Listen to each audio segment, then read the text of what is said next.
Hello everyone and welcome back to another episode of my F1 2020 My Team Career Mode for the Monaco Grand Prix. The 7th round of the championship here in Season 2, and qualifying very important here to make sure we get a good grid slot, because overtaking is very difficult. But anyway, here's the R&D chart. You can see Racing Point making huge strides, as well as us. So Racing Point just a small one small upgrade away from Mercedes, it seems, and same with us to Red Bull. But yeah, Red Bull may have a tougher time here, a little bit off in the R&D chart, but Ricciardo's really been on it, so I'm not sure quite how to call that one. Q1 though, and there's no surprise knockouts there. The two Hasses, Williams and Alfa Romeos knocked out there, so that is no huge surprise. Lance Stroll doing a good job though in that session, and qualifying in 18th position. But anyway, we continue on then. Williams have made some strides in recent rounds as well, but yeah, onto our, okay, that's not gone well, onto our Q2 lap, and we've hit the right rear on the inside of Larascas, and done the full Charles Leclerc there. But yeah, that is not ideal, as we parked on the racing line and had to try and flick spin our way around without having any collisions with the other cars. Had to make sure we avoided the McLaren there, but everything was fine. We were able to get back underway. It's not an ideal start to our qualifying lap, but we will get underway, and we'll be able to complete this lap.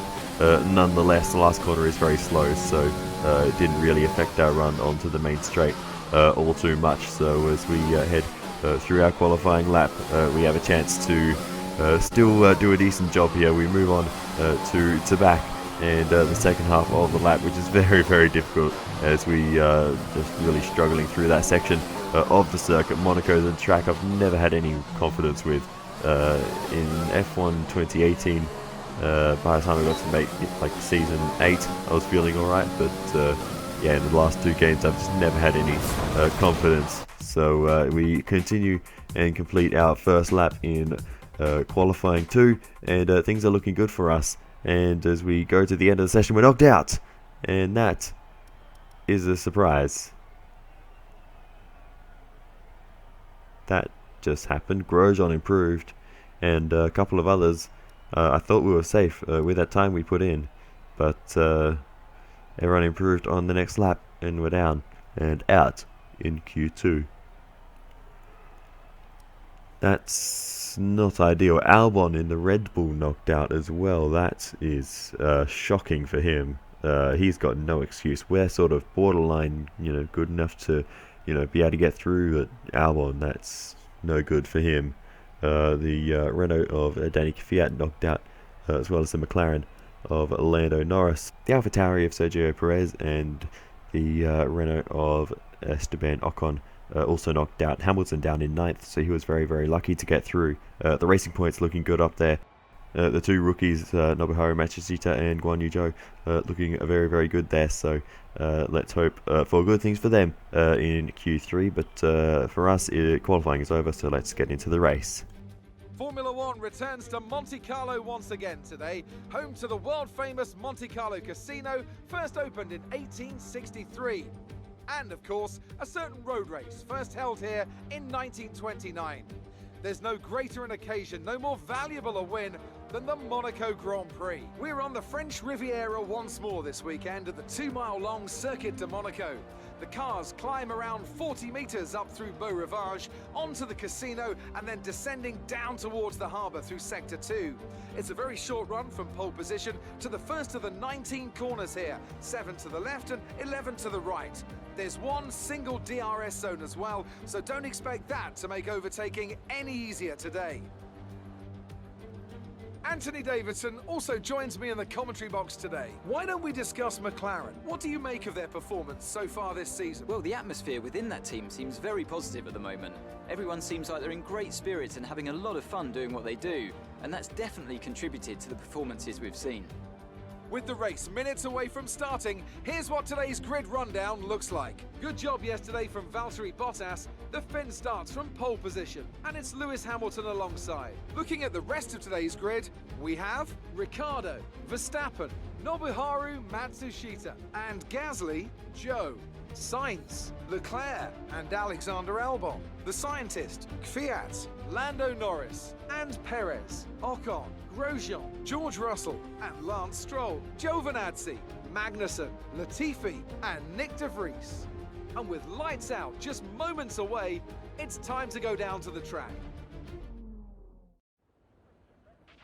After the points finish last race, let's aim to keep the momentum going.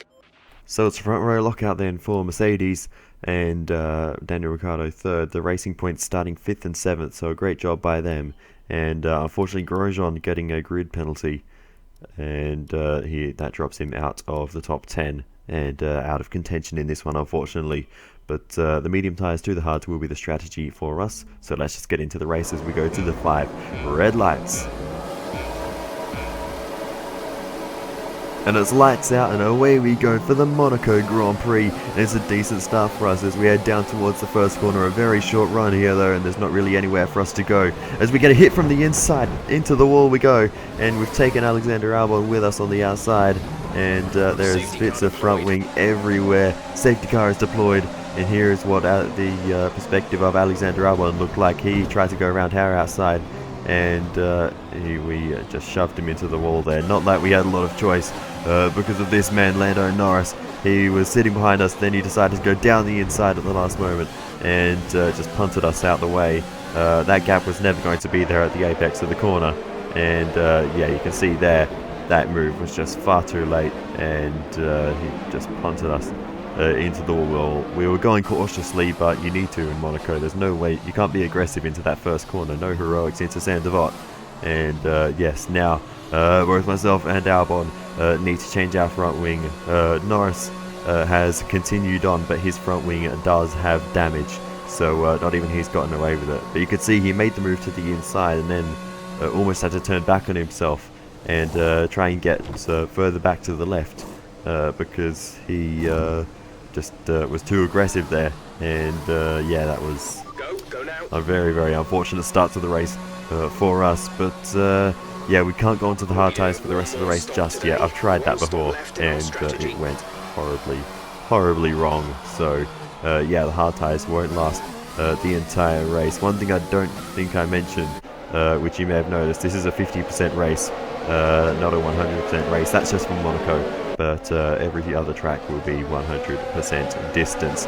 Valtteri Bottas leads the way now as Bert Mailander accelerates away from the field in the safety car, and there are a few penalties handed out during the safety car as well that you can see there, but none that should really affect the top contenders in this race. No penalty for Lando Norris. But anyway, we catch up to Kevin Magnussen. We go down the inside into the upper Mirabeau, and we get the move done on him. We've forced him into the wall there.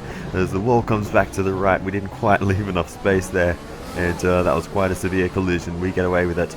As far as penalties are concerned, Kevin Magnussen not so lucky, and you'll see here as he comes around, absolutely no front wing left on the Alfa Romeo car there, and Albon getting held up in that as well, so unfortunate for both of them. But yeah, Norris got away with one on the first corner. We get away with one there as far as penalty is concerned. But next up we go down the inside of Nick de Vries in the Haas, and that was a pretty easy overtake there.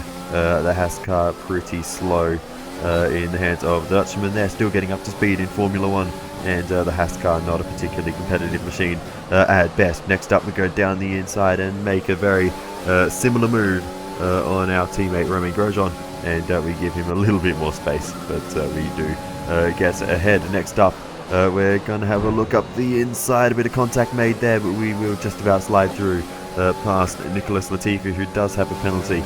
And yeah, that was a bit of a bump and run on Latifi, but he has a penalty, so there's no point really trying to give that spot back. We're always going to be ahead of him anyway, even if we got stuck behind for the rest of the race. But next up is the other Williams of Lance Stroll, as we go up the inside into the upper Mirabeau, and we make the move there on the other Canadian in the field and get ahead of him. The other Alfa Romeo is up next as Romain Grosjean makes his pit stop, as well as a couple of others in the next few laps, and we get past Giovinazzi relatively easily there in a straight line. And next up is the Haas of George Russell. We're going to go down the inside into the Nouvelle chicane, and we will make the move. We run a little tiny bit deep, but we get ahead of George Russell nonetheless. I was just went a bit deep there just to make sure we didn't clip that inside of the wall. When you're trying to make an overtake, that is so easy to do there, and yeah, we just had to make sure that did not happen, and opted to run a little bit deep instead.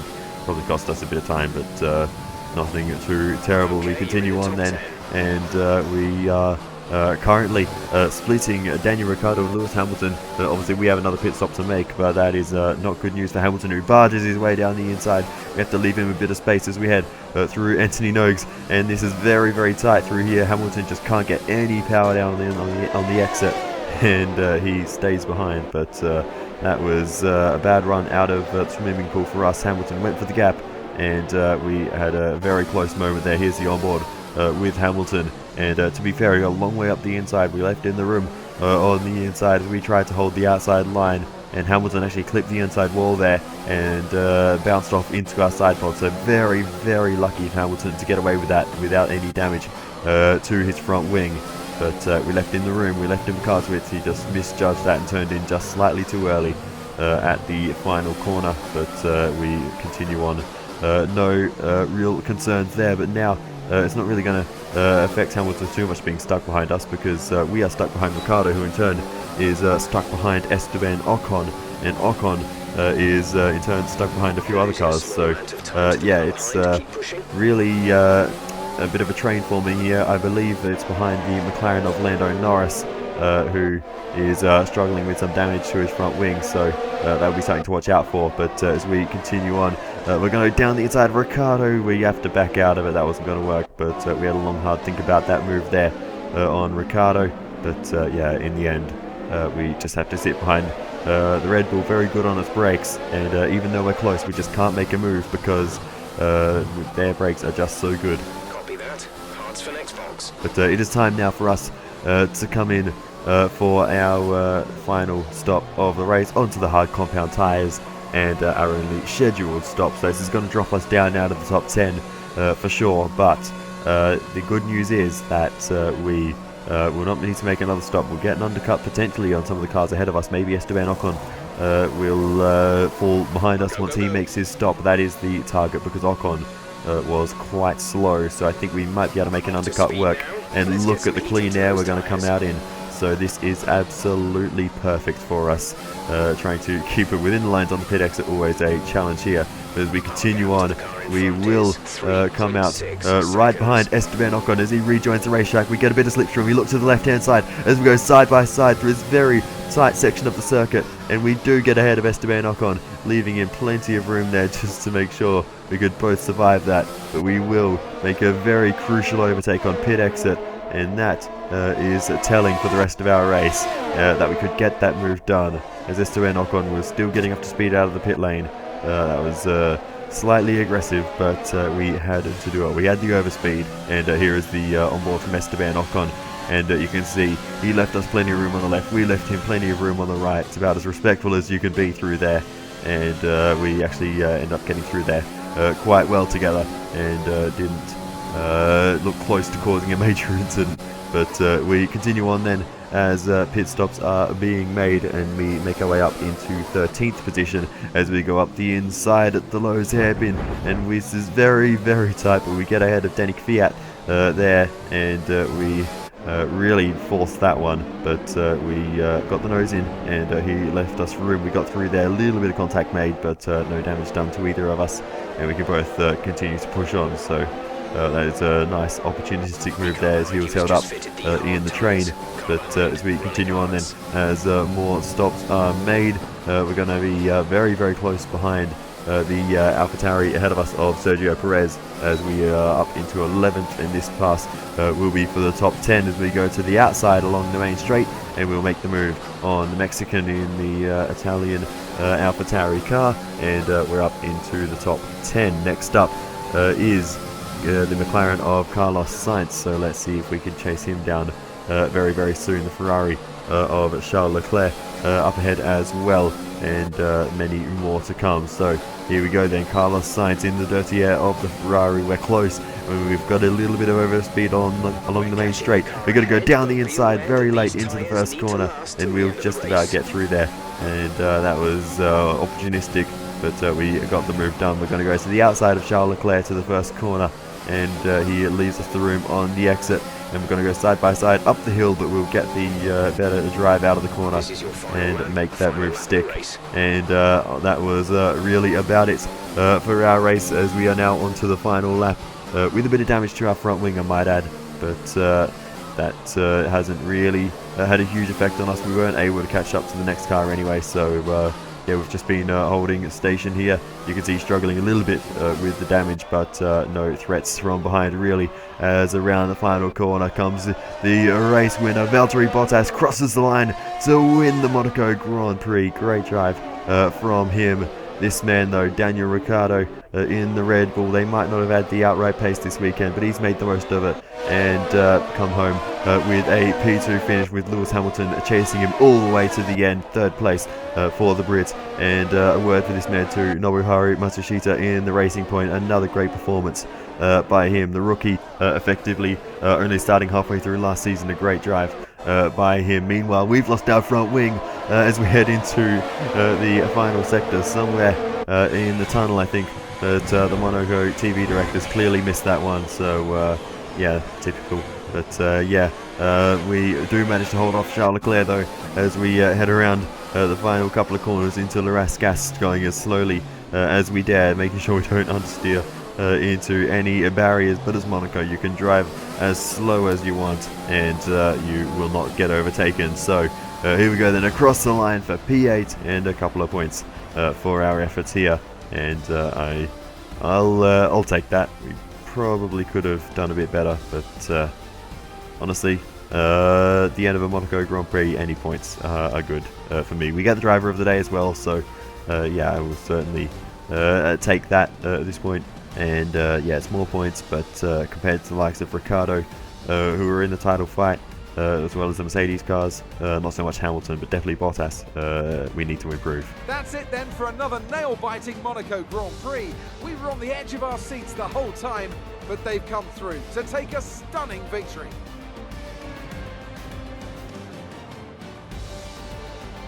What do you think it was, Ant, that gave them the edge over the competition today?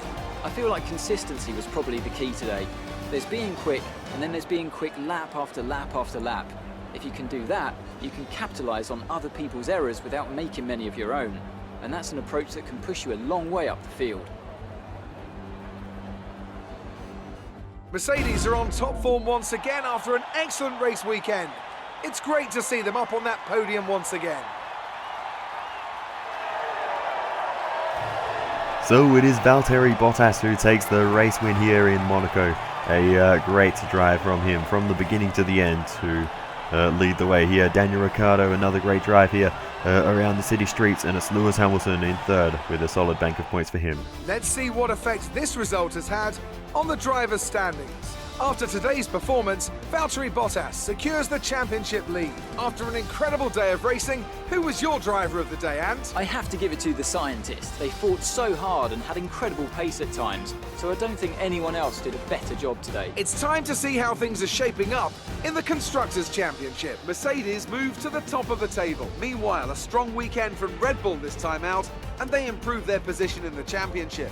It's been an absolutely wild weekend of Formula One action. I can't wait to see what's next. So the reigning champion Bottas retakes the lead of the championship here in Monaco, with Daniel Ricciardo slipping to second, and we are now at 39 points off the championship lead, tied with Carlos Sainz at the moment in the McLaren. So hopefully we can wow, that was bad from Norris. That was such a late overtake there. That was just never going to work. That gap was just not going to be there. We're already, you know, getting into the corner at that point. But anyway, well, yeah, I guess we didn't have a completely clean run ourselves. We did shove K-Mag into the wall there, so yeah, that wasn't exactly very nice either. But anyway, other than that though, we had decent race. We were able to fight back reasonably well, but obviously without that incident at the first corner, we could have done much better without losing all that track position at the start. But oh well, I think we made the most of a bad situation and still come back through to score points in Monaco after running more or less last at the safety car restart. So yeah, I'll certainly take that, and we'll hopefully have a better time out in Baku. But yeah, other than that though, it's going to make the championship very interesting. Ricciardo has been the most dominant driver, I suppose, of the season so far, but that Red Bull just didn't quite have the pace, and Albon having a bit of a shocker, qualifying down the order, and then obviously caught up in that first corner incident as well. So yeah, it was not the weekend for him, unfortunately, for Albon. And yeah, so that's cost Red Bull in the Teams Championship as well. So yeah, this is going to be a very interesting season as we see the replays of barging our way through the last few corners to try and hold on to this position. But we managed to do it and held them off. But yeah. Great work out there today. Let's have your thoughts. You gained a lot of positions during the race, didn't you? Yeah, we did gain a lot of positions. That one on Esteban Ocon was quite a fun one to pull off. But yeah, we were able to make some overtakes here. It looks like you're schooling your rivals at the moment. Yeah, we've had a bit of luck go our way. The strategy was pretty good after that first incident, so yeah, it was good. That was a close finish. How are things between the two of you? Yeah, we've had a decent rivalry with Charles Leclerc, but I feel like we can push each other forwards. Do you have any comments about the collisions? Yeah, these things happen in Monaco. There's no way you can avoid them. Obviously, we could have left Magnussen a bit more space there. Great. Well, that's everything. Alright. There you go. We are schooling Leclerc there, beating him in the race, but anyway, there we go. 5-4 in our rivalry after being out qualified, but oh well. Team Acclaim still a level 16, very close to level 17 though, and yeah, driver Acclaim still 13 and 12 for myself.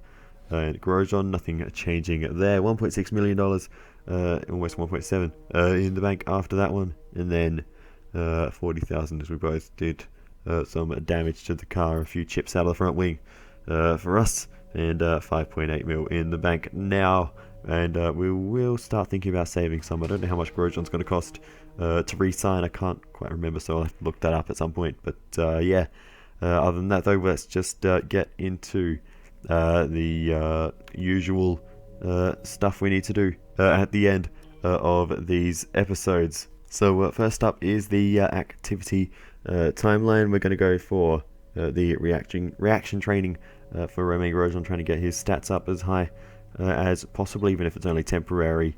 I feel like we need every advantage we can possibly get on his side of the garage. He's been doing well, but I feel like he could just do that little tiny bit better, so we're going to try and help him work on that as much as we can. Quite difficult to make decisions on these things sometimes, but anyway, we're going to go do the attend F1 esports and yeah, try and get all that acclaim rolling in if we can, and team building to boost up that morale in all the departments could be worth doing as well. I don't really go for the morale ones all too often, but they could very well make a difference, who knows. But anyway, onto the facilities and looking at what we've got. Power, chassis and aero are all halfway upgraded, so we're going to go to the durability upgrade to bring it up to that same specification as the other ones, to just yeah, continue to improve them all at an even rate. So that is what we are going to do. I think we'll be okay for durability overall for the season, but you can never be too careful, especially with durability. It's the last thing you want to have to worry about towards the end of a season. So yeah, I feel like with power upgrades, maybe the engines wear out a little more. I'm not entirely sure how that works, but anyway. Onto the R&D side of things though, and you can see just after practice 3 we went to the R&D departments, had a look at aero, thought about maybe getting that front downforce upgrade to balance out with the rear one that is coming, but it's a lot worse to do that the other way around. It's worse if you have extra front downforce. Extra rear downforce isn't too bad, and with more upgrades there coming, I thought it would be better to work on multiple departments at the same time. So we're going to go for an ERS upgrade on the power unit side, and that will come in for the Canadian Grand Prix. So yeah, not quite in time for Azerbaijan, unfortunately. We could have rushed it in, but honestly, I'd rather not take that risk. Same goes for the fuel upgrade that we are buying in the present day, but you can see that rear downforce upgrade there. That will come in, I think, by the time we get to Azerbaijan, so the car will be feeling nice and planted there around the city streets. You don't want oversteery car, so that is going to be nice for us to have that little bit of extra rear downforce holding us down there. But anyway, continuing now as we go on through the activity timeline, fast forwarding, and we will get all these activities done and hopefully get some upgrades on the car, hopefully without any failing. A weight upgrade, rate distribution upgrade coming in for us as well there on the chassis side. I think that was a major too, so great for us to get that on the car, and that will really help us in the chassis department. We were struggling there for a little bit, but I feel like we've made up for the deficiencies we had in that department. We should be right in the fight there now.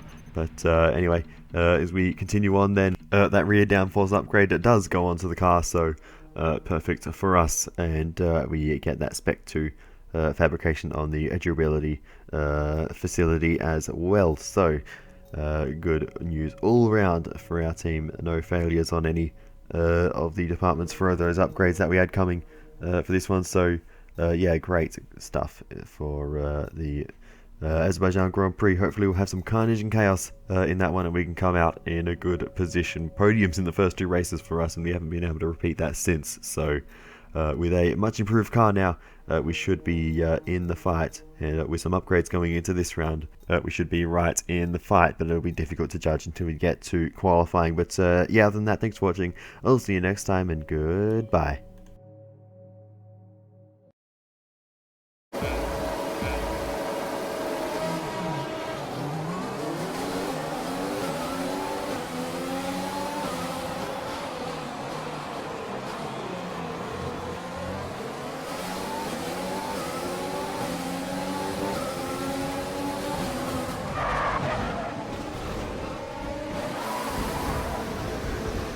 Okay, back to the pits. You need a new front wing.